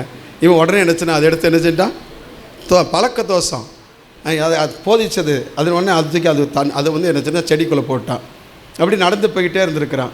அங்கே போனால் என்னச்சுன்னா அப்படி என்ட்ரன்ஸில் போயிருக்கிறான். அந்த என்னச்சுன்னா அந்த பில்டிங்க்கு முன்னால் என்னச்சுன்னா வெல்கம்னு பொண்ணு போட்டிருக்கேன்ல, அது தலைகளை இருந்திருக்கு. இவன் அதை பார்த்துருக்கான், என்ன தலைகளை, அவங்க அப்பா ஒன்று சொன்ன ஞாபகம் வந்திருக்கு, ஒழுங்காக போட தெரியாது எதையும், ஒழுங்காக போடுறேன் அப்படின்னு சொல்லி இவன் உடனே நினச்சி எடுத்து வெல்கம்ங்குத சரியாக நினச்சின்னு அதுக்கு நேராக போட்டிருக்கிறான். உடனே அதுக்கடுத்து பார்த்தீங்கன்னா அங்கங்கே பார்த்தீங்கன்னா செருப்பெல்லாம் அந்த வாசலில் கிடந்திருக்கு. இவன் இந்த செருப்பெல்லாம் என்ன செஞ்சுருக்கிறான், வீட்டில் இருக்கிற தோஷத்தில் அதை என்னச்சுன்னா தட்டி என்னச்சுன்னா சைடில் ஒதுக்கி விட்டுருக்குறான். அப்படியே மேலே போயிருக்கிறான். மேலே போனால் ஒரு ஹாலில் இருந்துச்சுன்னா லைட் எரிஞ்சிக்கிட்டு இருக்கு, ஃபேன் போட்டிருக்கு. அப்பா ஞாபகம் வந்துட்டு, யாருமே இல்லை, ஃபேன் ஓடுது, லைட்டு. உடனே அதை என்ன செஞ்சான், ஆஃப் பண்ணிட்டான். உடனே ரெஸ்ட் ரூம் போகணுன்னு போயிருக்கிறான். அங்கே போனால் என்னச்சுன்னா ரெஸ்ட் ரூமில் என்னச்சுன்னா தண்ணி ஒலிக்கிட்டே இருந்திருக்கு. உடனே இவன் எப்போ நினச்சிருக்கான், அதை உடனே அடைச்சி வச்சுருக்கிறான். உடனே அதுக்கடுத்து திருப்பி வந்திருக்கிறான். வந்துட்டு உடனே பார்த்துருக்கான், யாருமே இல்லை, எல்லோரும் அதுக்கடுத்து ஒரு இடத்துக்கு காலுக்கு போயிருக்கான். பயங்கர கூட்டம். ஐயோ, இத்தனை பேருக்கு முன்னாடி நம்ம எப்படி பாஸ் ஆக முடியும், நம்ம என்னச்சுன்னா அவ்வளோதான் அப்படின்னு சொல்லிட்டு எல்லாரும் பேசலாம் பார்த்து இவனுக்கு ரொம்ப என்னச்சுன்னா புளியை கரைக்க ஆரம்பிச்சிட்டு. உடனே எல்லோரும் போனாங்க. அப்படி போயிட்டு அந்த வழியாக போய்கிட்டே இருக்கிறாங்க. இவன் கடைசியில் போனான். கடைசியில் உள்ளே போனவுடனே உனக்கு என்னச்சுன்னா நாளைக்கே வந்து டியூட்டியில் ஜாயின் பண்ணு அப்படின்னு சொல்லிட்டாங்க. இவனுக்கு ஒன்றுமே புரியலை. அப்போ உடனே அடுத்து போய் கேட்டானா, எதுக்கு என்ன மட்டும் மற்றவங்களாம் எடுக்கலையா அப்படின்னு. ஆமாம், ஒன்றை மட்டும்தான் எடுத்தாங்க. எனக்கு என் சர்டிஃபிகேட் பற்றி ஒன்றும் கேட்கல, என்கிட்ட இருக்கிற என்னத்துனா இதெல்லாம் ஒன்றுமே கேட்கல, எப்படி அப்படின்னு. அப்போ அவங்க சொன்னாங்கன்னா, உன்னுடைய உண்மையை பார்த்தாங்க, உன்னுடைய ஒழுக்கத்தை பார்த்தாங்க. நீ வந்து என்னச்சுன்னா அங்கேருந்து அந்த கேட்டை திறந்து போட்டது நாங்கள் தான், அந்த ஓசை கீழே போட்டது நாங்கள் தான், அந்த மேட்டை மாற்றி போட்டது நாங்கள் தான், அந்த செருப்பெல்லாம் அப்படி தட்டி போட்டது நாங்கள் தான், அங்கே தண்ணியை திறந்து வச்சது நாங்கள் தான், அங்கே இருக்கிற என்னச்சுன்னா ஃபேனெல்லாம் போட்டு வச்ச நாங்கள் தான்.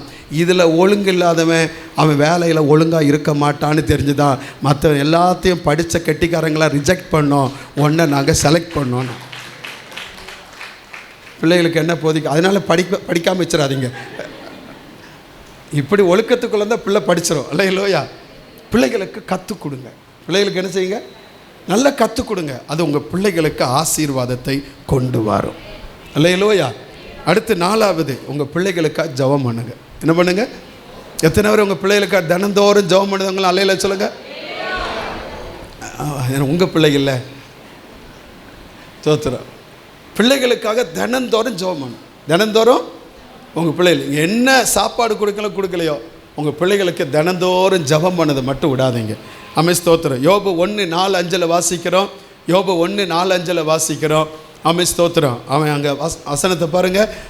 அவன் குமாரர் அவன் தன் நாளிலே தன் வீட்டிலே விருந்து செய்து தங்கள் 3 சகோதரிகளும் தங்களோடு போஜனம் பண்ணும்படி அழைப்பார்கள். அடுத்த வசனம், விருந்து செய்கிற அவருடைய நாள் முறை முடிகிற போது யோபு, ஒருவேளை என் குமாரர் பாவம் செய்து தேவனை தங்கள் இருதயத்தில் தூஷித்திருப்பார்கள் என்று சொல்லி அவர்களை அழைத்தனுப்பி பரிசுத்தப்படுத்தி அதிகாலமே எழுந்து அவர்கள் எல்லாருடைய லக்கத்தின்படியும் சர்வாங்க தகன பலியை செலுத்துவார்.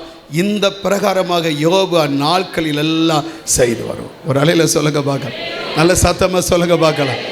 அவன் அதிகாலமே எழுந்து தம் பிள்ளைகளுக்காக ஜெபிக்கிற ஒரு தகப்பன். அல்லேலூயா. நம்ம பிள்ளைகளுக்கு நம்ம ஜெபத்தில் தாங்குங்க, நம்ம பிள்ளைகளை கர்த்தர் ஆசீர்வதிப்பார். அல்லேலூயா. ஆண்டவருக்கு மகிமை உண்டாதாக. பிள்ளைகளுக்கு முதலிடம் கர்த்தருக்கு என்பதை கற்றுக் கொடுங்கள். 2வது பிள்ளைகளை ஒழுங்குபடுத்துங்கள். 3வது உங்கள் பிள்ளைகளை என்ன சின்ன ஸ்தோத்திரம் பிள்ளைகளுக்கு போதியுங்கள். 4வது உங்கள் பிள்ளைகளுக்காக ஜெபம் பண்ணுங்கள்.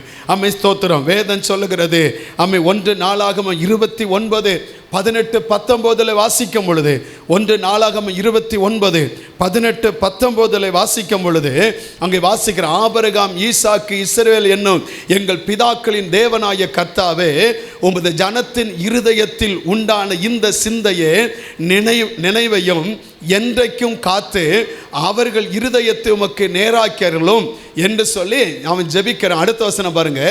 என் குமாரனாகிய சாலோமன் உம்முடைய கற்பனைகளையும் உம்முடைய சாட்சிகளையும் உம்முடைய கட்டளைகளையும் கை கொள்ளும்படிக்கு இவைகள் எல்லாவற்றையும் செய்து நான் ஆயத்தம் பண்ணின இந்த அரண்மனை கட்டும்படிக்கு அவனுக்கு உத்தம இருதயத்தை தந்தரலும் என்று ஜெபம் பண்ணினான். அலையில சொல்லுங்க.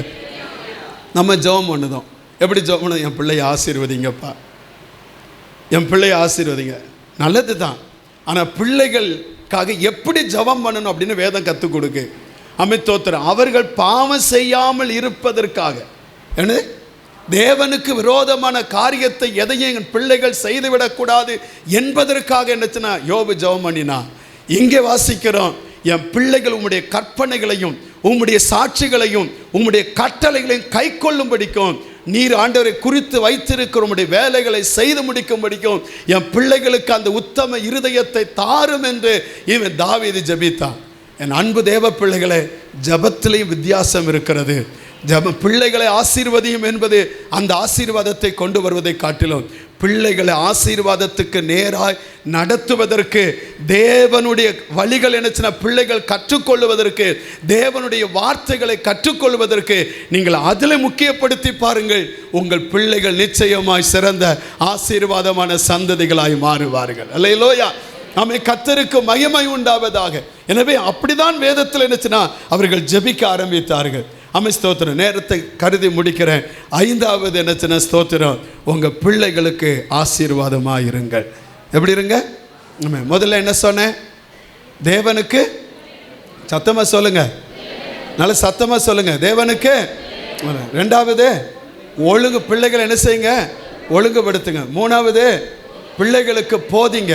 4வது பிள்ளைகளுக்கு ஜெபம் பண்ணுங்க. 5வது பிள்ளைகளுக்கு ஆசீர்வாதமாக இருங்க. பிள்ளைகளுக்கு எப்படி இருங்க? ஆசீர்வாதமாக இருங்க. நம்மளை ஆண்டவர் நினச்சுன்னா நம்ம சந்ததிக்கு ஆசீர்வாதம் வைப்பா. நீதிமொழிகள் 19:14 வாசிக்கிறோம்.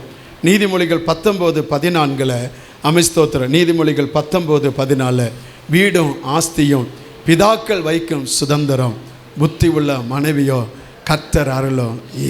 அல்லேலூயா. வீடும் ஆஸ்தியும் யார் வைக்கிற சுதந்திரம்? சொல்லுங்கள், சத்தமாக சொல்லுங்கள். ஆமாம், தோத்திரம். வசனம் அழகாக சொல்லுது. பிள்ளைகளுக்கு அப்பம் கொடுக்கணுமா, பிள்ளைகளுக்கு மீன் கொடுக்கணுமா, பிள்ளைகளுக்கு முட்டை கொடுக்கணுமா, பிள்ளைகளுக்கு சாப்பாடு முதல்ல கொடுக்கணும். தகப்பன் தாயாக இருக்கிற நம்ம பிள்ளைகளுக்கு நல்ல சாப்பாடு கொடுக்கணும். அல்லேலூயா. தோத்திரம். எத்தனை பிள்ளைகள் ஸ்தோத்திரம், எத்தனை ஸ்தோத்திரம் தாய்மார்கள், எத்தனை தகப்பன்மார் அவங்க வாழ்க்கையில் நினச்சினா தாங்க சாக்ரிஃபைஸ் பண்ணி தான் பிள்ளைகளை நினச்சினா நல்ல ஆளாக்கி அவங்களுக்கு நல்ல தான் வைத்த கட்டி தான் பிள்ளைகளுக்கு சாப்பாடு கொடுக்குறாங்க. அல்லேலூயா. ஸ்தோத்திரம். உங்களுக்கு எல்லாருக்கும் என்னச்சுன்னா ஸ்தோத்திரம். பாஸ்டருக்கு என்ன பிடிக்கும் அப்படின்னா, பாஸ்டருக்கு என்னச்சுன்னா என்ன கஞ்சி பிடிக்கும். அதுக்கடுத்து என்னச்சுன்னா இந்த சுடு தண்ணி என்னது, பிளாக் காப்பி, பிளாக் டீ. அது உங்கள் வீடுகளுக்கு வரும் பொழுதெல்லாம் பாஸ்டருக்கு பிளாக் காப்பி, பிளாக் டீ போட்டு என்ன குடிச்சிருந்தேங்க. எதுக்கு?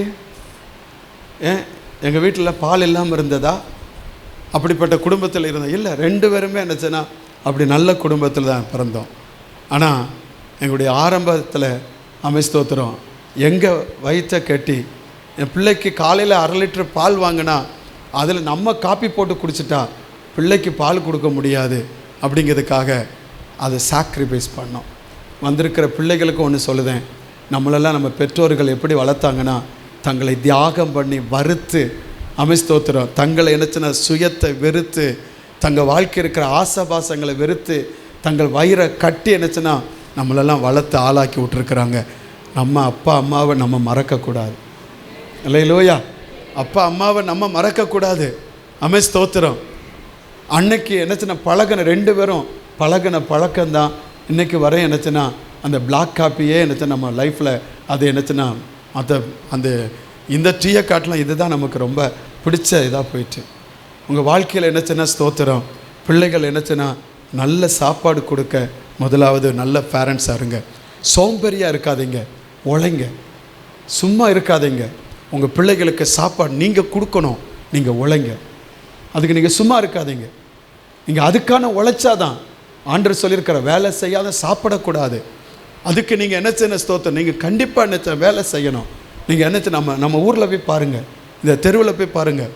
ஸ்தோத்திரம் ஒரு சின்ன என்ன ஒரு கடை வச்சுருக்கிறான். அது என்னது தள்ளுவண்டி. அந்த கடை வச்சுருக்கிறான். அவங்ககிட்ட இருக்கிற கூட்டத்தை பார்த்தா நீங்கள் சொல்லுவீங்க அவங்கெல்லாம் சாதாரணமான ஆட்கள் போய் சாப்பிடுதாங்கன்னு. அப்படி இல்லைங்க. ஆடி காரில் உட்காந்து சாப்பிட்டு போகிறாங்க, ஃபென்ஸ் காரில் உட்காந்து சாப்பிட்டு போகிறாங்க, BMW காரில் உட்காந்து சாப்பிட்டு போகிறாங்க. நம்ம சர்ச்சு பக்கத்தில் என்னச்சுன்னா செட்டிநாடோட காரைக்குடி அந்த அந்த அந்த அதை பார்த்தீங்கன்னா ஒரே தள்ளு வண்டி தான். அதில் வச்சுருக்கிற பார்த்தீங்க என்னென்ன தோசை வேணும் ஒரே தான், ஒரே மாவு தான். அத்தனை தோசையும் போட்டு தள்ளிடுவோம். ஆனால் கூட்டத்தை பார்த்தீங்கன்னா அந்த சைடில் பாருங்கள், பெரிய பெரிய காரில் வந்து உட்காந்து என்னச்சுன்னு சாப்பிட்டு போகிறாங்க. அவன் பிழைக்கலை. நம்ம எட்டாத பழத்துக்கு கொட்டாய் விடக்கூடாது. எனக்கு இது இருந்தால் தான் அப்படின்னு நினைக்காதீங்க. நம்ம வந்து என்ன பிச்சை எடுக்கக்கூடாது, ஆனால் நம்ம உழைக்கணும். உங்களுக்கு எல்லா தகப்பு மாதிரி சொல்லுதேன், வேலை செய்யாமல் வீட்டில் இருக்கக்கூடாது, எல்லாம் வேலைக்கு ஓடிடணும்.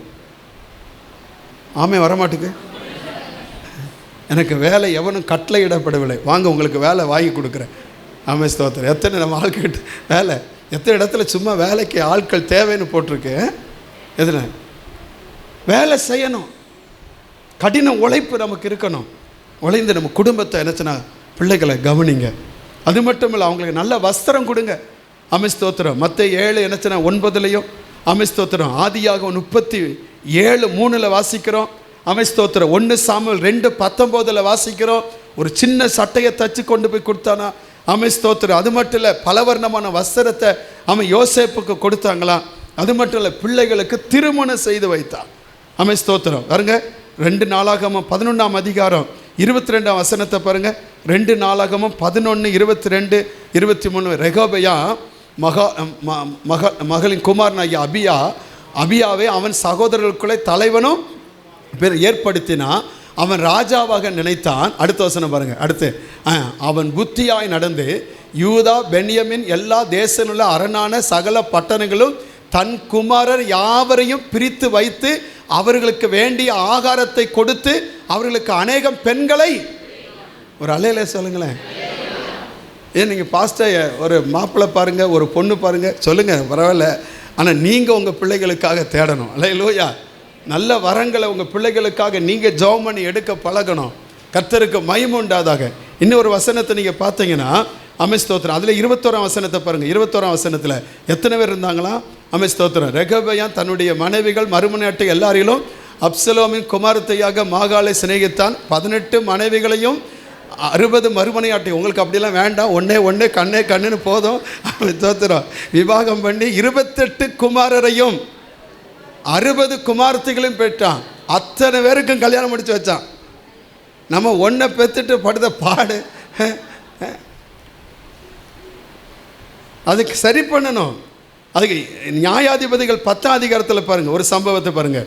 3-4 வசனத்தை பாருங்கள். நியாயாதிபதி 10:3-4 பாருங்கள். யாவீர் என்று சொல்லப்படுகிற ஒருத்தர் இருந்தானா, 22 வருஷம் என்னச்சா நியாயம் விசாரித்தானா. அவன் என்னச்சுன்னா அந்த வசனம் சொல்லுது பாருங்கள்.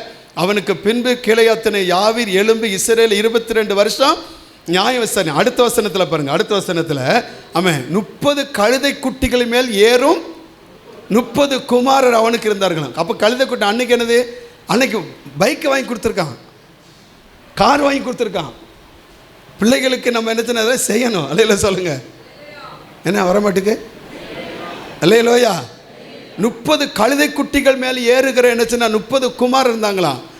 அவர்களுக்கு 30 ஊர்கள் இருந்தது. எத்தனை ஊர் இருந்தது? ஆமாம், அவன் ஊரே கட்டி வச்சிருக்கிறான். நம்ம ஒரு வீடே கட்டல. பிள்ளைகளை பாருங்கள், பிள்ளைகளுக்கு ஆசீர்வாதமாக இருங்க. அல்லேலூயா. கீழையா தேசத்தில் இருக்கிற அவைகளுக்கு இந்நாள் வரைக்கும் யாவீரின் கிராமங்கள் என்கிற பேர் இருந்தது. அப்படி உங்களுக்கெல்லாம் ஒவ்வொரு பேர் வரணும். அல்லேலூயா சொல்லுங்க. பிள்ளைகளுக்கு ஆசீர்வாதமாக இருங்க.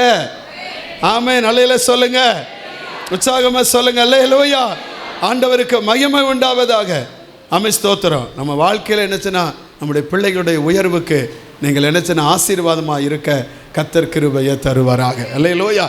ஆண்டவருக்கு மகிமை உண்டாதாக. எஸ்தரை குறித்து நீங்கள் வாசித்தீங்கன்னா எஸ்தர் 2ஆம் அதிகாரம் 7ஆம் வசனம் 11ஆம் வசனம் அதுக்கடுத்து 19, 20 வசனத்தை வாசித்து பார்த்தீங்கன்னா அவன் தத்தெடுக்கப்பட்ட பிள்ளை.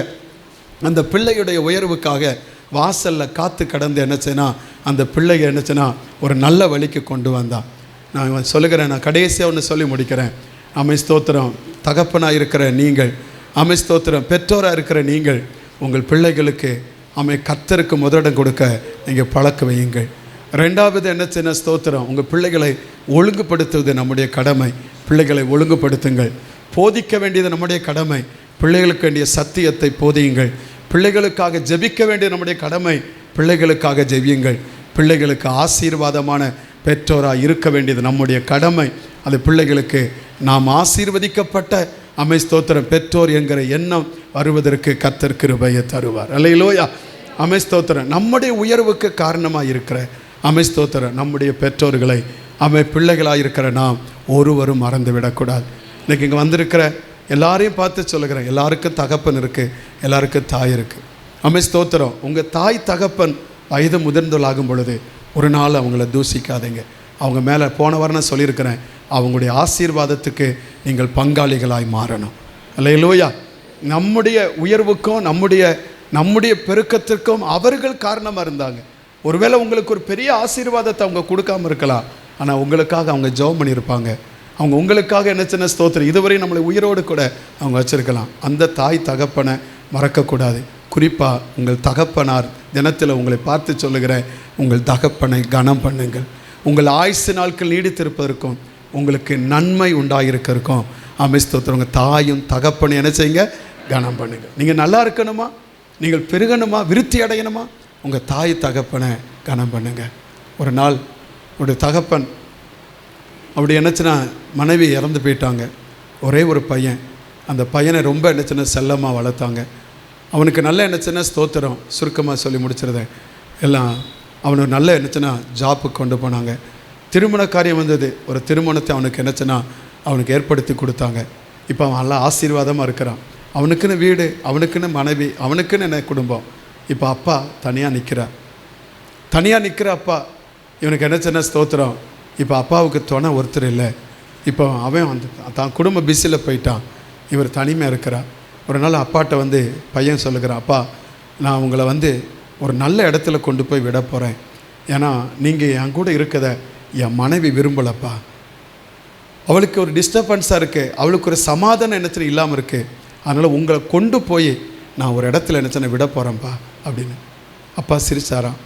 சிரிச்சுட்டு உடனே என்னச்சுன்னா, உன் மனசில் என்ன விரும்புதையோ அதை செய் மகனே அப்படின்னு சொல்லிட்டார். அவனை என்னச்சுன்னா அடுத்த வாரம் அப்பாவை என்னச்சுன்னா ஒரு ஞாயிற்றுக்கிழமை அவன் அழைச்சிட்டு போய் ஒரு என்னச்சுன்னா ஆஃபனேஜுக்கு என்னச்சுன்னா கொண்டு போனான். அப்பாவை கொண்டு போய் அங்கே என்னச்சுன்னா அந்த விசிட்டிங் ஹாலில் உட்கார வச்சுட்டு அவன் போய் என்னச்சுன்னா நான் ரூம்பை பார்த்துட்டு வரேன் அப்படின்னு சொல்லிட்டு ரூம்பை பார்க்கறதுக்கு மேலே போனானா. அவன் திரும்பி வரும் பொழுது அங்கே இருக்கிற ஃபாதரோடு கூட அவங்க அப்பா பேசிக்கிட்டே இருந்தாராம். 2 பேரும் ரொம்ப க்ளோஸாக என்னச்சுன்னா பேசினாங்களாம். அதை பேசின உடனே இவன் அங்கே வந்து வந்தன்னு பார்த்து கேட்டானா, அப்பா உங்களுக்கு அவங்க தெரியுமா அப்பான்னு கேட்டாங்களாம். அந்த ஃபாதரை பார்த்து கேட்டானா, எங்கள் அப்பா உங்களுக்கு தெரியுமா? ஓ ஏன் தெரியாது, 30 வருஷத்துக்கு முன்னால் அவரை நான் பார்த்துருக்குறேன் அப்படின்னு. இன்னும் எப்படி அப்படின்னு சொல்லி கேட்டாங்களாம். 30 வருஷத்துக்கு முன்னால் அவருக்கு ஒரு குழந்தை இல்லைன்னு சொல்லி இந்த இடத்துல வந்து ஒரு பையனை தத்தெடுத்துட்டு போனாங்க. அந்த பையன் தான் நீ அப்படின்னு சொன்னாங்களாம். அவன் உடனே இருதயம் உடஞ்சானான். நம்ம வாழ்க்கையினுடைய உயர்வுக்கு நம்ம அப்பா அம்மா எவ்வளவோ தியாகம் பண்ணியிருக்கிறாங்க. இந்த தந்தையர் தினத்தில் ஏதோ ஒரு இடத்துல பேருக்காக நம்ம ஏதோ ஒரு கொண்டாட்டமாக போயிடக்கூடாது. நம்ம அப்பா அம்மா உண்மையை நேசிக்கிறோமா, அவங்களை குறித்த ஒரு காயம் உங்களுக்குள்ளே இருந்தால் அதை என்னச்சுன்னா இன்றைக்கி உங்களை விட்டு அகற்றுங்க. நீங்கள் நல்லா இருப்பீங்க. நீங்கள் நல்லா இருக்கணும், உங்கள் குடும்பம் நல்லா இருக்கும். அவங்கள குறித்த ஒரு காயம் உங்களுக்குள்ளே இருக்கக்கூடாது. அவங்க உங்களுக்கு எத்தனையோ நன்மைக்கு அவங்க என்னச்சுன்னா காரணமாக இருந்திருக்கிறாங்க. ஆனால் அவங்களுக்கு நீங்கள் என்னச்சுன்னா அந்த காயத்தோடு அவங்களுக்கு மேலே இருக்கிற கசப்போடு வெறுப்போடு உங்கள் வாழ்க்கை இருந்தால் உங்கள் வாழ்க்கை வெறுப்போடு கசப்போடு தான் இருக்கும். நீங்கள் நல்லா இருக்குன்னா அந்த வெறுப்பை மாற்றுங்க, கசப்பை எடுத்து போடுங்க. இன்றைக்கி அவங்கள நான் ஐ லவ் யூ டாடின்னு சொல்லுங்கள். அவங்க நமக்காக எவ்வளோ காரியம் செஞ்சுருக்கிறாங்க. ஏதோ ஒரு காரியத்தை செய்யலைங்கிறதுக்காக அவங்க மேலே வெறுப்பு வைக்காதீங்க. எனவே இந்த நல்ல தந்தையர் தினத்தில் கர்த்தர் நம்மளை ஆசீர்வதிக்கணும்னு சொன்னால் அவங்கள நேசிக்கிற ஒரு இருக்கட்டும். ஒருவேளை உங்கள் தாய் தகப்பன் உயிரோடு கூட இருக்கலாம். அவங்க கூட என்னச்சுன்னா உங்களுக்கு ஒரு நல்ல உறவு இல்லைன்னா இன்றைக்கே உங்கள் தாய் தகப்பனை நீங்கள் போய் என்னச்சுன்னா பார்க்க முடிஞ்சால் பாருங்கள், ஃபோன் பண்ண முடிஞ்சால் ஃபோன் பண்ணுங்கள். வாரத்தில் ஒரு நாளாவது ஃபோன் பண்ணி நல்லா இருக்கீங்களான்னு கேளுங்க, சாப்பிட்டீங்களான்னு கேளுங்க. அந்த ஃபோன் போதுங்க, உங்கள் அப்பா அம்மா நல்லா இருப்பாங்க. அவங்கள நீங்களே சாகடிச்சிடாதீங்க. நீங்கள் நல்லா இருப்பதுக்கு சொல்லுதேன், நீங்கள் ஆசீர்வாதமாக இருப்பதுக்கு சொல்லுதேன். எனவே இந்த தந்தையர் தினத்தில் நம்ம கொடுத்துருக்கிற அப்பா, நம்ம கொடுத்துருக்கிற அம்மாவை நம்ம கனம் பண்ணுவதற்கு நம்ம எல்லோரும் எழும்பி நிற்போம். எல்லோரும் எழும்பி நிற்கலாம். எல்லாம் எழும்பி நின்று ஆமென் ஸ்தோத்திரம். அவங்களுக்கு நாம் ஒரு மரியாதை செலுத்தும்படியாக ஆமென் ஸ்தோத்திரம். ஹல்லேலூயா. எல்லாரும் ஆண்டவரே ஸ்தோத்திரம் எல்லாம் சொல்லுங்கள். ஆமாம், அவங்க நமக்கு ஆசீர்வாதமாக இருந்தாங்க. இன்றைக்கி உயிரோடு இருக்கிறோம், அதுக்கு காரணம் அவங்க தான். அவங்கள நம்ம கனம் பண்ணுவதற்காக ஆண்டவரே அந்த கிருபை எங்களுக்கு தாங்கப்பா, நல்லது கிருபையை தாங்கப்பா. ஹல்லேலூயா. ஆண்டவரே ஸ்தோத்திரம். எனக்கு ஆண்டவரே இயேசுவை கற்றுக் கொடுத்தவங்க, இயேசுவுக்கு ஆண்டவர் முதலிடம் கொடுக்க வேண்டும் என்பதை எனக்கு கற்றுக் கொடுத்தவங்க, ஆண்டவர் எனக்கு ஒழுக்கத்தை கற்றுக் கொடுத்தவங்க, என் வாழ்க்கையில் நல்ல போதனை எனக்கு கொடுத்தவங்க, எனக்காக ஜபம் பண்ணினவங்க, என் ஆசீர்வாதத்துக்கு காரணமாக இருந்தவங்க, அவங்கள மறந்துடக்கூடாதப்பா, அவங்கள நான் வெறுத்துடக்கூடாதப்பா. நம்ம ஸ்தோத்திரம். அவங்கள நான் நேசிக்கிற அந்த இருதயத்தை கர்த்தர் எங்களுக்கு தாருப்பா, தாருமப்பா, தாருமப்பா. எங்களுக்கு நீங்கள் தந்து நடத்தும்படி நாங்கள் ஜெபிக்கிறேன். ஹல்லேலூயா. உமக்கு நன்றி ஆண்டவரே. ஆமென். தமிழ்ச்செல்வன் முன்னால் வாங்க. ஆமென் ஸ்தோத்திரம். ஹல்லேலூயா. ஆண்டவருக்கு மகிமை உண்டாவதாக. அந்த ஜப நிலைமையில் இருப்போம். ஆமென் ஸ்தோத்திரம். அந்த ஜப நிலைமையில் இருப்போம். கர்த்தருக்கு மகிமை உண்டாவதாக. நம்மை ஆராய்ந்து பார்த்து நம்ம ஒப்பு கொடுப்போம். ஆமென் ஸ்தோத்திரம். கர்த்தருக்கு மகிமை உண்டாவதாக. நம்ம எல்லாம் சேர்ந்து ஜபிக்க போகிறோம். கரங்களை உயர்த்தி எல்லாரும் உங்களுடைய வலது கரத்தை உயர்த்தி நம்முடைய இருதயத்தில் ஆமென் ஸ்தோத்திரம் உங்கள் கரத்தையை வைத்து ஆமென் ஸ்தோத்திரம் இடது கரத்தை உங்கள் இருதயத்தில் வச்சு ஆண்டவருக்கு ஒப்பு கொடுத்து, ஆண்டவரே ஸ்தோத்திரம், நம்ம ஆண்டவரை நேசிக்கிற உண்மைதான்.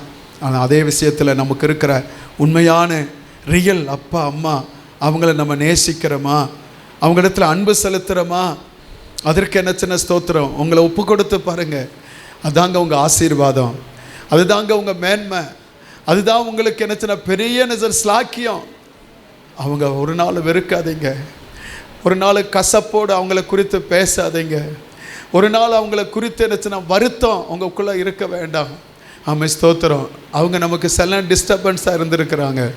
ஆனாலும் என்ன சின்ன ஸ்தோத்திரம், இன்றைக்கி நம்ம நல்லா இருக்கிறதுக்கு அவங்க ஏதோ பண்ண ஒரு சின்ன ஜபம், இல்லை அவங்க செய்த ஏதோ ஒரு சின்ன ஏது தான் இன்றைக்கி நம்ம உயிரோடு கூட வாழ்ந்திருக்கிறோம். அவங்களை நம்ம நேசிக்கிறேன்னு சொல்லி அந்த இருதயத்துக்குள்ளே கொண்டு வாங்க. கர்த்தர் உங்களை ஆசீர்வாதமாய் மாற்றுவார், உங்களை ஆசீர்வாதமாய் மாற்றுவார். ஆமென், ஸ்தோத்திரம். புருஷர்கள் தந்தைமார் எல்லாருக்கும் ஒன்று சொல்லுகிறேன், உங்கள் பிள்ளைகளுக்கு ஆமென் ஸ்தோத்திரம் தேவனுக்கு முதலிடம் கொடுக்க கற்றுக் கொடுங்கள். ஆமென் ஸ்தோத்திரம். ஒழுக்கத்தை கற்றுக் கொடுங்கள். ஆமென் ஸ்தோத்திரம். உங்கள் பிள்ளைகளை நல்ல நினச்சின போதனை உங்கள் பிள்ளைகளுக்கு கொடுங்கள். உங்கள் பிள்ளைகளுக்கு ஜெபியுங்கள். உங்கள் பிள்ளைகளுக்கு ஆசீர்வாதமான தந்தையாக இருங்கள். கர்த்தர் உங்களை ஆசீர்வதிப்பார், ஆசீர்வதிப்பார். ஆண்டவருடைய ஆசீர்வாதம் உங்கள் மேல் தங்கியிருப்பதாக. அப்படி எல்லாரும் கரங்களை உயர்த்தி மறுபடியும் அருமையான ஊழியத்திற்கு வந்திருக்கிற அருமையான சகோதரர் ஆமென் ஸ்தோத்திரம் தமிழ்ச்செல்வன் ஜானுக்காக, அவருடைய மனைவிக்காக, ஆண்டவர் கொடுத்த பிள்ளைகளுக்காக, ஊழியத்தின் பாதையில் ஆமென் ஸ்தோத்திரம் வடநாட்டு பகுதியில் இருக்கிற நபர்கள் மத்தியில் ஊழியம் செய்யும்படியாய் தங்களை ஆயத்தப்படுத்தி இருக்கிறாங்க. தேவன் அவர்களை ஆசீர்வதிக்கும்படி நாம் எல்லாரும் ஜெபம். பிதாவே, இயேசுவை நாமத்தில் நாங்கள் ஜெபிக்க இவர்கள் மேல் உம்முடைய கிருபை, உம்முடைய தயவு, உம்முடைய இரக்கம், உம்முடைய பாதுகாப்பு, உம்முடைய ஆசீர்வாதம், உம்முடைய அபிஷேகம் ஆண்டவரே ஜனங்களை நடத்த, ஜனங்களை ஆண்டவரே ஸ்தோத்திரம் கட்டுகளை முறிக்க, ஆண்டவரே ஸ்தோத்திரமைய விடுவிக்க, அந்த அபிஷேகத்தை இவர்கள் மேலே கர்த்தர் கொடுத்து அற்புதமாய் நடத்தும்படி நாங்கள் ஜெபிக்கிறோம். இவர்கள் மேல் உம்முடைய மாறாத கிருபை இருக்கட்டப்பா. இந்த பகுதியில் உம்முடைய ராஜ்யத்தை கட்டி எழுப்பத்தக்கதான அந்த கிருபைகளை உங்கள் பிள்ளைகளுக்கு நிறைவாக தருவீராக. நல்ல பலனை தாரும், சுகத்தை தாரும், அவருடைய தேவைகள் சந்திக்கப்படட்டும். ஆண்டவரே, எந்த விதத்திலையும் சோர்ந்து போகாதபடி இவர்கள் நிமித்தமாய் தேவ ராஜ்யம் கட்டப்படுவதை கரங்களை பலப்படுத்துவீராக. அபிஷேகம் பண்ணும்படி நாங்கள் ஜெபிக்கிறோம். பிள்ளைகளுக்கு வேண்டிய எல்லா விதமான கிருபைகளை ஆவியானவர் தந்து அற்புதமாய் நடத்துவீராகப்பா. ஆண்டவரே, உம்முடைய கரத்தில் ஒப்பு கொடுக்கிறோம். பிதாவாகிய தேவன், குமாரனாகிய தேவன், பரிசுத்தாவிய தேவனுடைய நாமத்தில் இந்த கனமான ஊழியத்திற்கு உம்முடைய பிள்ளைகள் நாங்கள் ஏற்படுத்தி வைத்து ஆசீர்வதிக்கிறோம். ஆண்டவரே, ஆசீர்வாதமாய் நடத்தும், ஒவ்வொருவரையும் அற்புதமாய் நடத்துவீராக. கிருபை தாங்கட்டும். இயேசுவின் நாமத்தில் எங்கள் ஜெபத்தை கேளு நல்ல பிதாவே.